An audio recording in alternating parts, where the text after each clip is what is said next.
দুনিয়াতে নাম তো দুই রকম হয়, কিছু নাম এমন যেটা বাস্তবতার সঙ্গে মিল আছে, কিছু নাম এমন যেটা বাস্তবতার সঙ্গে মোটেও মিল নেই। যেমন একেবারেই কালা কুচকুচা, নাম তার সুন্দর আলী। এমন থাকে না? একেবারে মাথা থেকে পা সব করে বেদাত, নাম তার সুন্নি। একেবারেই ভণ্ড, থাকে ল্যাংটা, ফরজ গোসলটাও করে না, নামাজ তো দূরের কথা, নাম তার পীরে কামেল।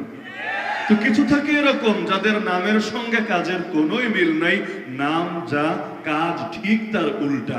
অনেক সময় আমরা এই দেশেও কিছু কিছু লোকরে দেখে বুঝতে পারি যে ওরা যেই পক্ষে অবস্থান নিবে এটাই ইসলাম বিরোধী পক্ষ, আর ওরা যাদের বিরোধিতা করবে এটাই হলো খাঁটি ইসলামী আদর্শ। কিভাবে? যেমন তাসলিমা নাসরিনের কথা বলেন, নিঝুম মজুমদারের কথা বলেন, মুরগি চোরার কথা বলেন, এই ধরনের কিছু প্রোডাক্ট এই বাংলার জমিনে আছে।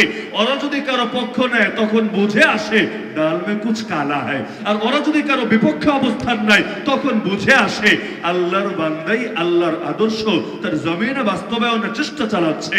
কারণ যারা নবীর দুশমন তারাই তো নবীর ওয়ারিসের প্রতিও দুশমনি রাখবে। যারা নবীকে পছন্দ করে না তারা নবীর পাপী উম্মতকে কিভাবে বুকে জড়িয়ে নেয়।